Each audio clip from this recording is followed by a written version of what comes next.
Hi, I'm Garrow Stosky. I heard you guys are looking for a history geek. So I'll be frank, okay? I'm a history nut. I've been since I was a little kid. I like learning about it just in my free time. It started back when I was learning about my grandfather fighting in World War II. And then I remember asking him why it was fought. It was just when I was 6 years old, of course. You discover a book about, all kinds of about World War II, which is cool to a kid, and then naturally you ask, hey, so why was World War II fought anyway? It's like, well, probably because people were pissed off over the First World War.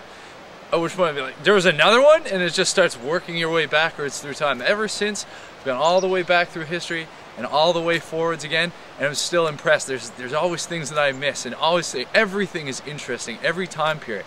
And I love telling the stories about everything. You can make it just entertaining. You could do the story of how Tycho Brahe, a 16th century astronomer, got his nose kicked off by a mule.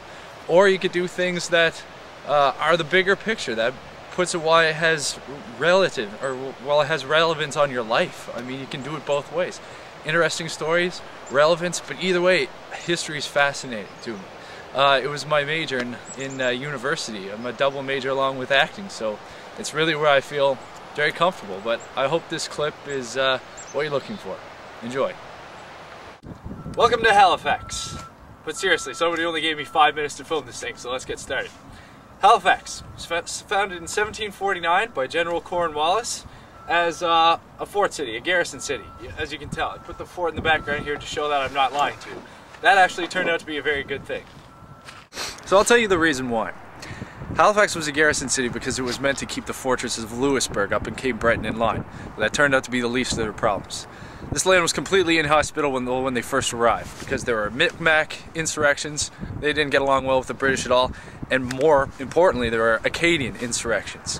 One particular one led by who was known as the Duke of Anville, who led a pretty ill-fated expedition against Halifax, is incidentally buried on that island back there behind me, George's Island, and apparently still haunts it to this day. Okay, so General Cornwallis knew that he'd have to deal with those Acadians somehow. Put them down once and for all.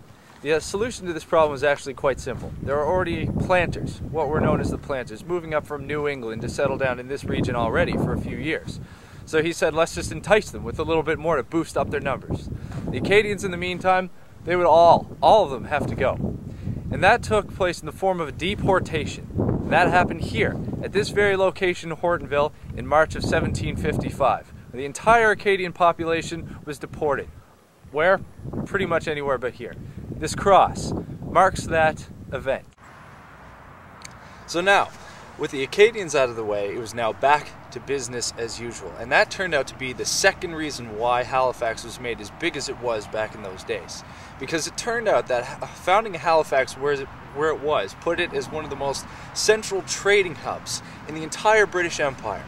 Things would roll in not just from Britain, but of course from places like Maine, New York, Boston, Virginia, the Carolinas, as far down south as the West Indies, where everything would flock into Halifax to be redistributed all throughout the empire.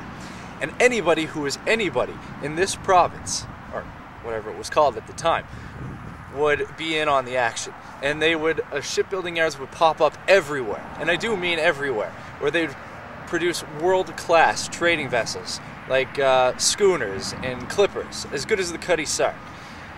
And it led to a massive amount of wealth that would pour into Halifax and the surrounding area. It helped found things like Dalhousie University, St. Mary's University, that still exists to this day. That is a result of the amount of wealth that just poured in here throughout the entire empire. Another place that existed as a result of that wealth is a place like this, the Blomidon Inn. Quaint little place, isn't it? Owned by one Rufus Burgess, who was also in on the trading industry at the time. Let's have a look inside.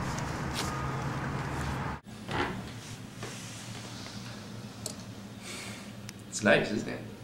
This is not just your average cottage out in the sticks. You can tell just from looking around that there is some serious money invested in some place like this. And it's because of the money that was rolling in that led the people in the shipbuilding industry and the trade industry around here to adopt that sort of laissez-faire, let business be attitude that was very popular amongst Great Britain at the time.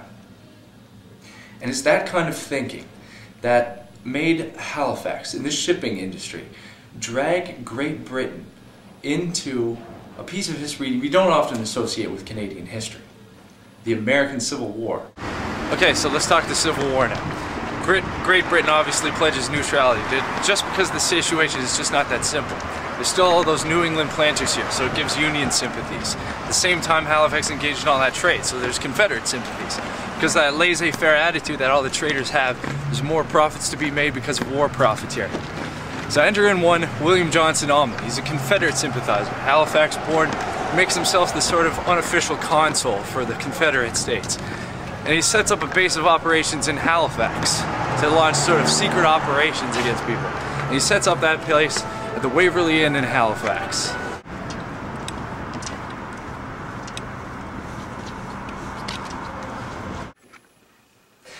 And it was right here in the Waverly Inn where William Johnson Almond drew up his plan that turned out to be an incident that almost brought Great Britain into the war.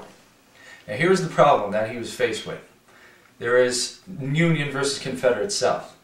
Okay? The Union had the upper hand. They put a naval blockade all around the South, preventing supplies from reaching it from any direction.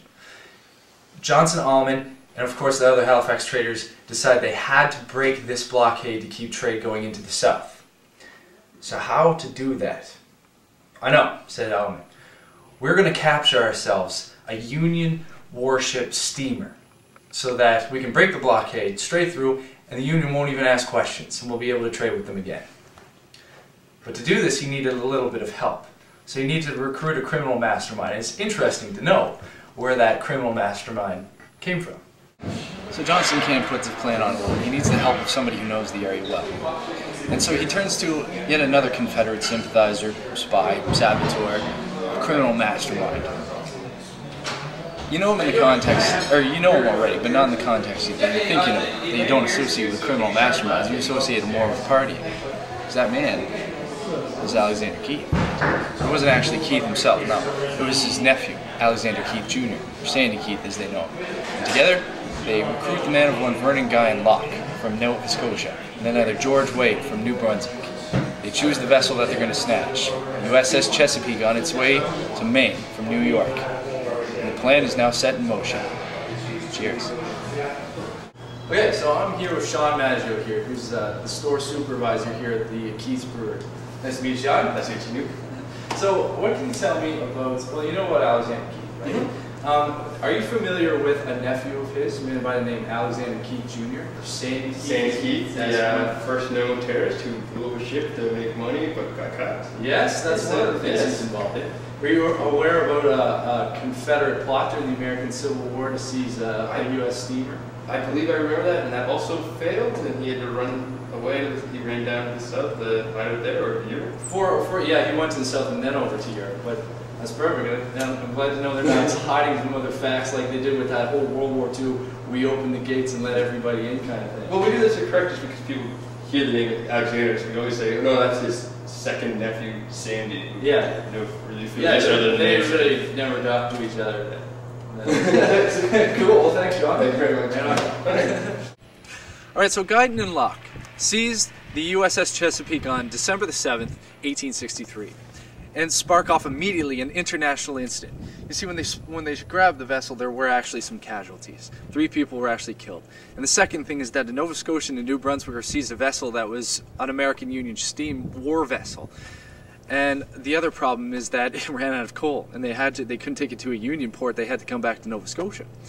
After they tried recoaling in St. John's, New Brunswick, they had to try and come to Halifax, but they didn't make it that far because Union warships were hot on their pursuit. There were 3 that were actually chasing them. By the time it was caught, there were no less than 5. Practically an entire American Navy was there escorting it into Halifax Harbor and was finally seized. So they had to stop. They stopped here in Sambro Harbor, where they ditched the ship. Guyton Locke got off, went to Halifax to see if he can get some coal. And it was in this harbor that the U.S. warships came and re-seized the vessel. But not before Alexander Keith, before he made his daring escape, actually broke Wade out of the ship, out of the USS Chesapeake, and carted him off to Ketch Harbor, which is just on the other side of here, where he made his escape to Hansport.